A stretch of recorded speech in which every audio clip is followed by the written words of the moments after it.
والتين والزيتون وطور سينين وهذا البلد الأمين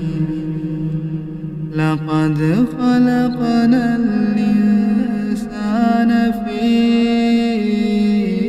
أحسن تقويم ثم رددناه أسفل السافلين إلا الذين آمنوا وعملوا الصالحات فلهم أجر غير ممنون فما يكذبك بعد بالدين